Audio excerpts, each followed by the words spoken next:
have you ever been cyberbullied or attacked by someone based on your? It happens a lot, right? It happens all the time. And why do they do it? Two things: religion or politics. That's what's the two main thing. And they want to silence us, right? Yes. Well, Annie DiFranco has this really interesting quote, which I've always used as a sort of personal philosophy, which is silence is in itself violence, especially when it comes to women and the poor, when it doesn't come to the powerful. And that's what cyberspace allows us to do, is it actually gives us that voice. And when somebody tries to silence that voice, it's like a form of violence, right? And of course, there's differences. So I'm wondering what response do you get based on your views? As far as mostly it's just gibberish. It's just rubbish. You actually get gibberish because women.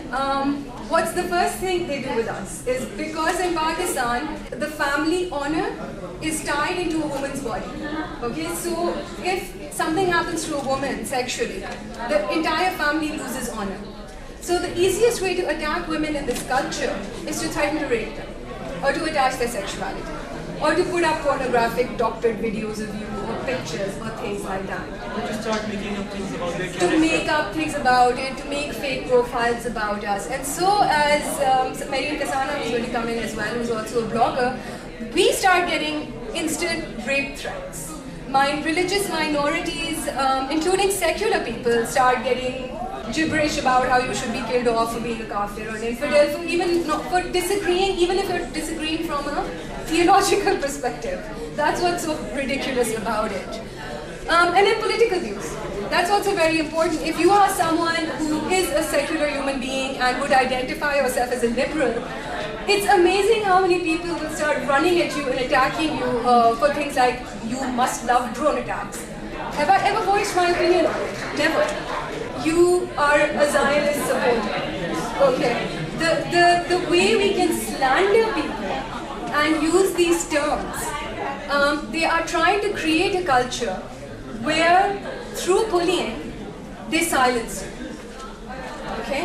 Now, I always feel that that's something that we need to fight against even more. There's one thing about speaking up, but then when someone tries to silence you, and it's scary. It's scary. Younger women who enter the blogosphere and they want to talk about, who want to be, involved and want to debate, and then suddenly they start getting rape threats.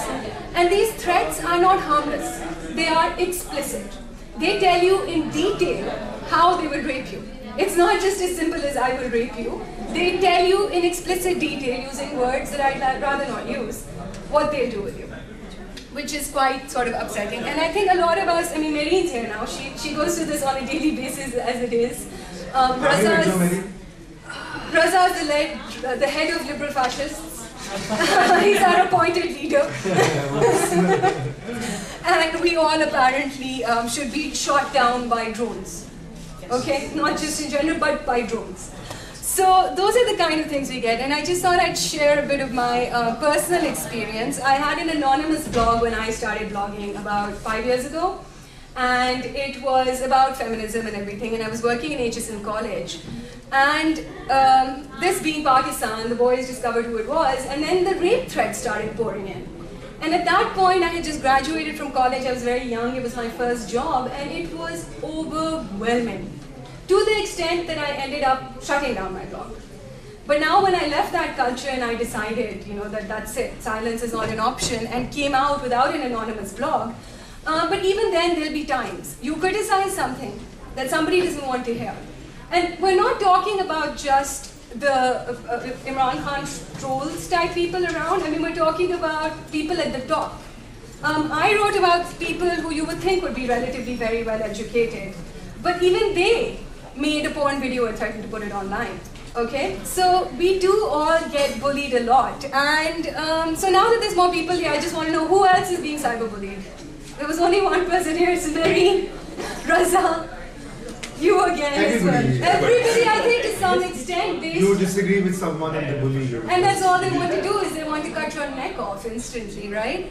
And so I just wanted to, my opinion of all this has always been about fighting back and exposing and maybe sharing experiences where it became, now in my case, when somebody threatened to put up a rape video, a porn video, which wasn't me but had been doctored in porn pictures. Again, not me, but doctored well enough because these people were rich enough to be able to afford good doctoring. And it came out, and my friends saw it and everything, and it was there. And they were about to put it up online. But what I did is, instead of cowering and instead of begging and instead of saying कि मैं अपना piece उतार देती हूँ and all of that, I put the IP addresses, email addresses, the threats, and I put it all online. And then what happened? The online community, everyone, I mean, there's a lot of people over here who were so supportive. Everybody started blogging about it and tweeting about it and sending me support, and so to the extent that eventually the person responsible had to apologize actually to my cousin over what happened. Eventually. But the thing is that the other thing that we online activists have to realize is that we're holding a mirror up to society. And when you hold a mirror up to someone who doesn't want to look in the mirror, it's too deeply uncomfortable. They'd rather shatter that mirror. Okay, they would much rather shatter that mirror. But there is something I need to do, and I would advocate that we do set up safe spaces. And inside, if you can do it in a classroom, in a country like Pakistan, if you can make a classroom where people can come in and voice their opinion really without being attacked or anything along those lines, then surely we should be able to do it in cyberspace and create these kind of support groups. Because the cyberbullying is never going to stop. Okay, this culture is not going to change overnight, and the cyberbullying is never going to stop. The rape threats aren't going to stop. The porn videos threats are not going to stop. The death threats are not going to stop. We just have to fight back and learn how to deal with it. So what I want to put forward is, because I don't want to bore you guys to tears, my motto would be to fight back, expose, name, and shame, and get people on board with you and really sort of aggressively stand your ground. Do not cower, do not let them silence you from any angle. But one of the things that I find a bit challenging is, how do you create these safe spaces in a public cyber domain? I mean, within Twitter as well, there's a group of people who are very supportive of each other. But then we all have attackers coming left, right, and center. So I sort of wanted to pose this to everyone actually, is how do we do this? How do we set up safe spaces? And you're free to disagree with me. Maybe this isn't a solution. Do you think that there could possibly be a better solution? We don't have laws in place, remember that. Yeah. When you say safe spaces, what do you exactly mean? That there's this sort of like a bubble which protects people who want to debate and discuss these things without having unwanted people? That could be one way of doing it. But the second way of doing that is because we don't want to sort of alienate and become the bubble, yes, because that's counterproductive. Maybe to, for example, have very well monitored blogs, which we do. But that would be one way to do it. The other way to do it, that's what I want to ask you all, because this is something I thought about all of last night, is how do we create this safe space? How do we create a culture where a threat can instantly be turned into something where everybody else will respond and make sure that it doesn't go forward? So that's what I wanted to pose with all of you. And I mean, people like Raza who are really experienced, and I was just wondering if, there's one thing called an online support group, but I think we need to go beyond that now. Or do you not think so? I do agree that there should be a place where you can, pool in the support in a pragmatic way, which is essential. Yeah. But sometimes it is very hard to point those people out. The funny part is, on Twitter, Sana and I would agree, and Raza too, we get these faceless trolls. Yeah, I do too. Pseudonyms, anonymous. Yeah. And they are insane. Okay? With things being like, we're going to cut, oh wait, I'm a CIA agent, according to some people, because of the accent. Yeah. And what are you? Zionist. There's so many. I'm a Zionist. Flash raw. Lovely. CIA Mossad. Mossad is what I like. Mossad. I like CIA. Great. So Mossad is cooler. these threats. I'm raw about it. Awesome. So these threats, while sometimes they're amusing and you think, how stupid could you be? At the same time, they pose some massive threats to your integrity, your image, and as a woman in this culture, it is very, very dangerous to have something attached to you like that, because your family might get really bad for them. I had a point where, remember that blog that came out where they put my picture on a woman, not really covered, and they thought this was funny. Yeah. It was. And it wasn't funny. It wasn't funny. I didn't see anybody laughing. But the best part was that people started speaking, and they were angry. The thing is, I don't know if we could bring this in real life, in practical ways. What do you think? If we could make a group Because there's no legislation for that either. That's the thing. We That's don't the have part. laws in place, so we have to sort of do The something. cybercrime laws. I mean, it's like, you know, I need to set up support centers. Why can't we set them up in cyberspace as well, is my question. I think that rather than setting up, of course, support system is important, but it's much more important to sort of tell people what are the best practices to avoid in certain cases, because what I've seen is a lot of people do it out of goodwill. I mean, I'm surprised that a lot of times this has happened. It happens in the middle of the night, and I wasn't there a lot of times. And there were people, friends, who have always responded back and blocked, right? But what they do is they tag that person. And generally what these trolls usually feed on is attention. They do. So we need to stop doing that. And I mean, if we could just devise best practices on what to do, what not to do, how to get into these, how to tap into this, and you know, successfully do it. Because before, like, I've had a lot of Twitter IDs made. Yeah, just I know. by my name and with my name, yeah. But now that I've seen that Twitter too, because it's the same selected group of people are reporting, Twitter too does not take it seriously then. Of So course, because it's there are 3 new ones that have been there for like the past 2 months, and they haven't been deleted. And they wouldn't be, they're using my picture, and they would attack everyone that I talk to. So the only thing that I would say is block it. Yeah. So I think best practice is what we need from our own experiences, what we can do. Okay, so maybe not always engaging, and maybe not always having to. So what do you do? It's like, there's one point that I'd like to raise. Sometimes you're right. Maybe you just have to ignore it. You know, I don't give a damn. But sometimes you need to take that person out and say, you know what, you need to stop now. Yeah. And you need to speak up. How do you do that? The thing is also that you need to know, and many would be better equipped to answer that, is also how the tools that can help you track IPs. That's the truth. Yeah. The tools that so you know, once you know how to do it, I basically was able to track one person who was constantly sending me emails and constantly sending pictures, and I have reported to the FIA, and it's a legal thing now. I'm not supposed to talk about it. Yeah. Okay. Legal. But how can you do that? One thing I think a lot of people would already know are email headers. Yes. How you can get, and then even there's a program called Creepy, and it's as creepy as the name is, because when you put in your Twitter ID, it shows you geolocation tagged, and it does with Flickr too, and it will show you your entire history along with time posted and everything. I think that is excellent. And it's not one. I think other people would know much more than I do about. Because it. especially with just IPs, people can use proxies. Yes, I mean, if as what people happened know with that the you have threats an icon. IP, we can By the report way, it. these programs can be used against you. Yeah, as well, of course. Yeah.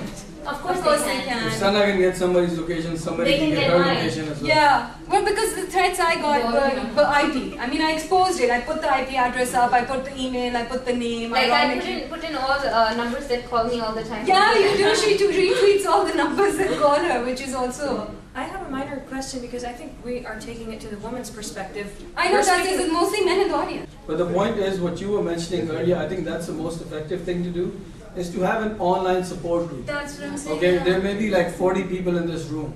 If you could start here, you know, and maybe form a support group that, you know, would report incidents like this against anybody in this room, that would be effective. That Aside would be from that, I mean, I think we need that by now. But we need to, okay, so this is one idea that everybody tends to agree with, but we need to know what this support group would mean. Will it be volunteer? Will they be working 24 hours? Who will be these people? Do we trust them with this sort of information that we're going to give out? Are we comfortable with that? Also the so if this is one thing that we want to take away from this, then let's just discuss the feasibility. This is a very good idea. If we do set up support groups or safe spaces or whatever we want to call them, that in itself is so problematic.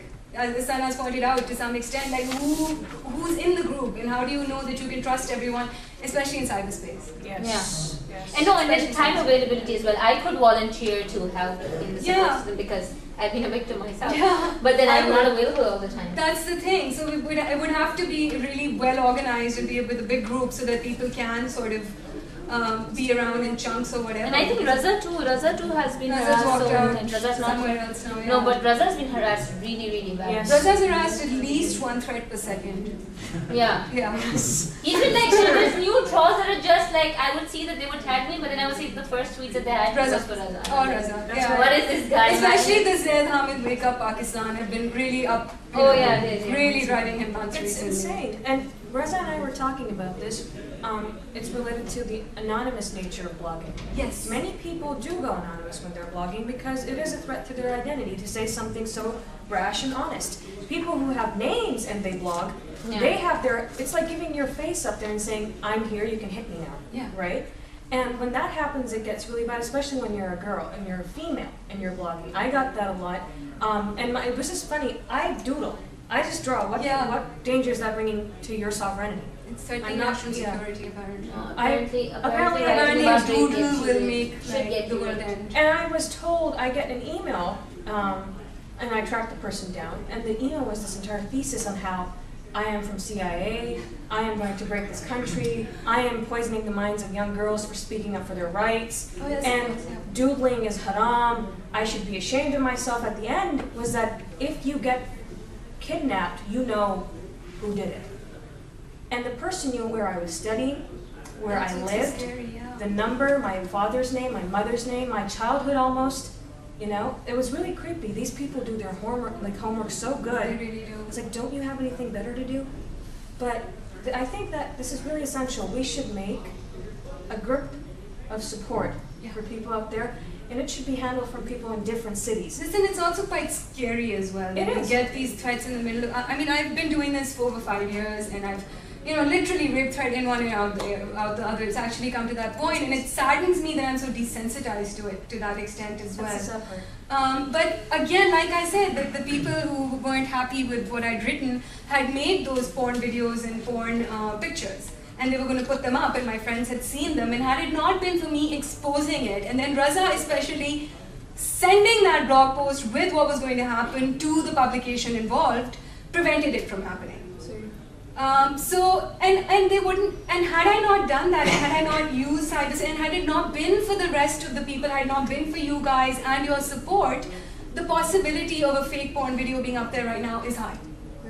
Is very high. And that's what really made me think that of course we can fight our own battles, we're all very strong, intelligent, critical people, we know what we're talking about, but we also need that support. And you do get shaken. You do get shaken. Families get really shaken. Our families actually get more affected than we do because we know how to counter this, but they don't really to that extent. And then, I mean, in terms of saying that they have so much information, I would again revert to the same point that we need best practices. That's like if I am blogging about controversial issues, I need to know that my blog, which is registered, should be registered to an anonymous address. Or I could pay an extra $10 and make it anonymous. Of course, there's ways to track it, but still.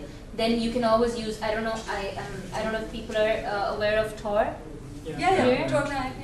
Using so that your IP address are not tracked. You can always protect your Twitter timeline. I do that often when I get attacked. Then one thing that is very important is that hacking is very common. So we could always use KeePass. I don't know if people here know that KeePass helps you generate. It's just one login password to everything, and it helps you generate passwords. Nice. And then you can complicate them. So keep a really tough password. You have to keep a very, very strong password. That's really for that. I mean, like with symbols and numbers and they can generate it for you. So I could help you with that. You can't even remember your own password that way. And you can only use that application to access those. So that's also really quite important. And then Facebook, because your pictures were somewhere that somebody picked them up and do it. So when you know that I hate to say that we need to moral police ourselves for self-censorship, but when you know that you're out there, like I would never put a picture of myself on Twitpic ever, or allow anybody to do that. Or even on Facebook, I'm very, very militant about who writes on my walls or who gets to see my pictures because that person's account can get hacked and they can access mine. So those are the practices that we need to, because trolls will always be there. And even if you report them or whatever, that's a very long way. They'll make another account. Yeah. Some of them actually tweet you saying you blocked me from one account, so I made another. I'm back. I'm not kidding. This happens all the time. It's like, seriously, dude. Yeah. Now that you've told me, I'll block you right now. Now that we know what cyberbullying is, we know what it is, and that's what I'm saying. And everybody knows what it is, and it's easily identifiable. So why don't we form a group of, say, maybe 100 people on an email list that would report that person? That would be one good thing, to make a very big email list that this is what's happened to me right now. If an organizer of that group reports an activity that, say, X person is being bullied by this person, everybody reports that person, that account will close. I would say put it up out there, throw it out into the cyberspace and the blogosphere. Create a mailing list, maybe? Create a mailing list if somebody is doing something. I recently got a threat that somebody wanted to ruin my life, and so Raza tweeted it. And guess what? He shut up, and he didn't ruin my life. But you know, there's something called the e-policing network from the Sindh government. They've set it up. We were just discussing with and one of the suggestions, of course, you know, putting down somebody from the bloggers community to coordinate with them, and if there's any serious threat, let the e-policing take over. But Ali, I'm not sure how good it is, because I hope that it is, because I had a very tough time with FIA because... No, it's not FIA, it's the e-policing. Yeah, but are they well versed with, because are they well versed with what... Not the same people. But it's only they're the special trained people, they just set up... So are they well versed with harassment? Because at times when I spoke to the FI people and I told them this is what I was getting... You know, FIA had this, something called the N3CR, right? Yeah. But that was used obviously. But then you have some the local people coming here, and you can you know, meet them up, and we could set up a hotline. I could, you know, initiate that. That's not. I think this is important, because when someone's talking about best practices, and someone's saying the cybercrime laws, you know, are lax and they don't do enough, we need, in those best practices, need to have, or at least need to understand what the legal recourse is. And we can, report people and get them blocked and all that kind of stuff, but then they just, like you said, they just pop up again. I just don't want to quote this again, but we were discussing with Sana in one of the, that, you know, she was harassed by somebody from... you should quote that, that's interesting. Yeah, from the Lashkar-e-Taiba. And apparently she had to call me first, so I made him shut up and he said sorry, but then again, you know, but the whole thing is, we don't have a proper mechanism, right? We have to go to individuals to, you know, do that. But there is a mechanism which is e-policing now, which has been set up by the Sindh government. Is there any possible way to introduce it? I could set up a meeting next week, and because after Salim Shahzad, you know, the journalist, because he was a good friend of mine.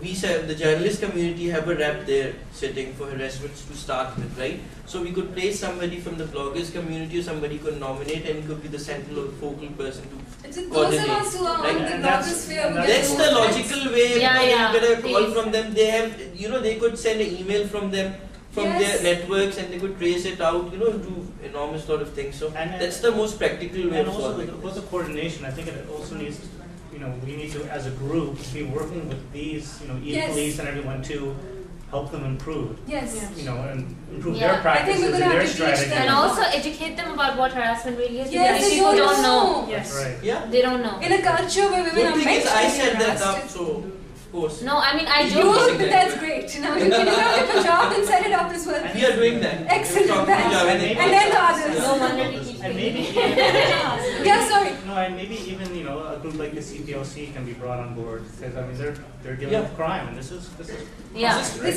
harassment and libel and slander and all sorts of things they're doing. So it's all criminal behavior. Let's do it. There's something called the cybercrime ordinance in Pakistan, but you cannot implement those, right? But that's lapsed. Yeah, but thing is, the only logical way is to, you know, have a mechanism or a police person to call that person. We need the law with us. You need the Interior Ministry with you to sort things out. We do, and I think that's one way we could do it. I think that this is something that needs to be set up in all the provinces as well. But I also, maybe I'm wrong, and feel free to disagree. Those of us who are active online and on the blogosphere get the most threats. So we really should be the most involved. You know, people who write for newspapers, I'm assuming only in print, will not get as many threats on their comments as we and that's true as well. But with Take Back the Tech, we could also link up the equalist thing with Take Back the Tech, because I'm associated with Take Back the Tech, right? So I get a lot of people messaging me saying that, oh, my ex or anybody just hacked my Facebook, and now how do I get that back? And so we know how you can get that back, but that's just limited. So we do need extensive training. We do need a legal system where it can be reported, because it's. I agree that it's that the bloggers get it, but it's huge. It is Cyberbullying. Yeah, I just a lot more read diverse. Dawn yesterday. Sorry, Nabiha, sorry. Wrap up in about 8 or 9 minutes. Okay. All right. Okay, excellent. Well, then that means we've just got those 8 minutes to sort of decide if I've even put forward anything decent. Another example which Raza and I faced was, of course, we write for the I've seen the newspapers, tweets you guys get. Yes. Yeah, and there was somebody who was anonymous, and he knew everything about us. And he was constantly, so we didn't have a mechanism to trace somebody out on Twitter. Nobody had it. So yeah, that's okay, so what I've gathered from you in a nutshell is that we do need these safe spaces, and we do need a sort of support group and mailing list and all that, but we need to work with the law, and this is a massive step forward. You were going to say something, and then sorry. I just wanted to put out another issue. When we're talking about libel and slander and cyberbullying, a lot of blogs do it as well. Of course they do. What about them? Are we going to police our own community first? And anonymous bloggers who announce. I think we should report them, and yes, there should be some sort of community where, Because there are blogs out there that will announce who's going to get fired from Dawn next week. I think Pyala. But I don't know what we can do about Pyala because everybody loves Pyala. That's wrong. That's absolutely wrong. Yeah, that's because if that blog was ousted, if that blog was somewhere in the US, that they would have been sued. Because they're announcing insider information. So but what we know about who runs Pyala anyway. So when we say everybody loves Pyala, then maybe everybody loves the bully that's harassing you. That's true. I think that's a separate session on anonymity. That is a separate session on anonymity. You were going to give me one more point. Yes, go on. Although we focused entirely on blogs and how the internet needs to be checked, there's an extension to this.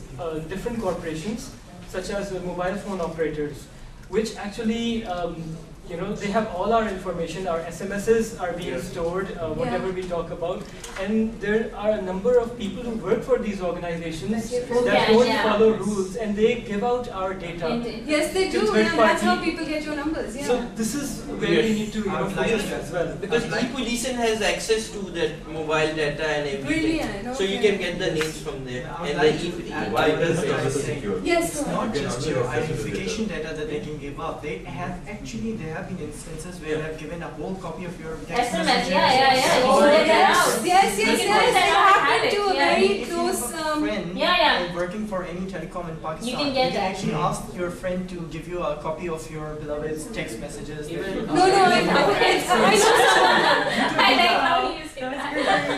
I know some husbands who suspected their wives who got their SMSs. Did it turn out to be true? No. Oh, that's great. But that was still horrible. You should trust your wife before going to her SMSs.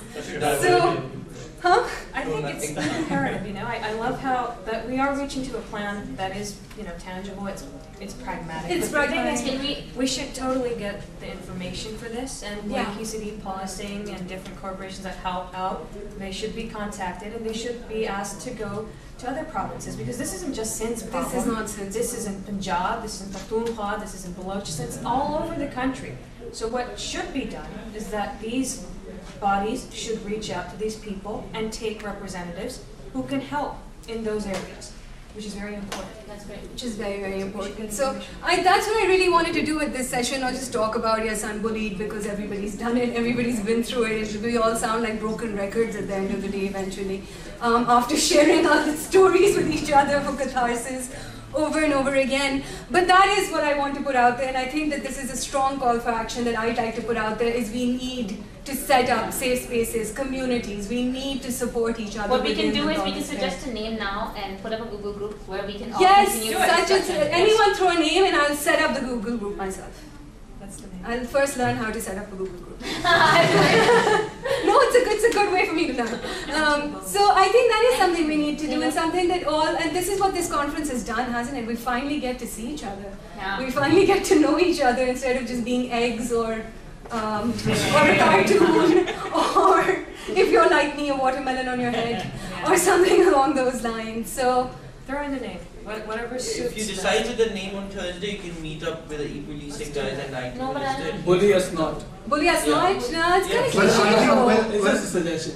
Sorry, but I think there are two aspects. One is that we are asking for the state to have a better regulation of the cyber laws and how the internet functions. And that has to do with the law that Faisal has mentioned, and the e-policing initiative and the FIA, the agency. But I think the other aspect which you and Sana have also highlighted is about what the online community has to do for itself. because we have to stick and to each other and stand by each other. Because often there are too many divisions where some of us who can speak up when you see somebody threatening the other person, and we kind of refrain or shy of entering into the domain. But I think we should take that, and we should take those people to task. Even if people send you tweets about being too confrontational and all that, you're helping someone out. Go for it, do it. We should all be one. Yeah. I only send that to Hannah because I tell her to not fight with people. I repeat that all the time. You tell us all that all the time. And then you encourage it. He sends a message, tweet, don't do it, and you get a DM going, but do it. You encourage it too. So I think we have to have a support group, and I think a Google group is a great idea. Perhaps a blog. And it could be perhaps a blog where we start off an initiative. Perhaps a blog where we can tell the stories of people who have been bullied and who oh my God, this is never going to end. It's going to have like 5,000 blogs per minute. People need to read about what's actually going on. I think it should be an open domain. Screenshots, excellent. That's the best way to do it. Just put up screenshots. I think we need to do that. Because people give you death threats. And it's not a joke anymore in Pakistan. And then when you sorry to interrupt, when you have a blog like that, then you can liaison that blog with the e-police, and that can serve as evidence. Yes, especially screenshots are great at it. Yes. Okay guys, we really do have to wrap up. Thank you all so much. These are great ideas. Let's do this.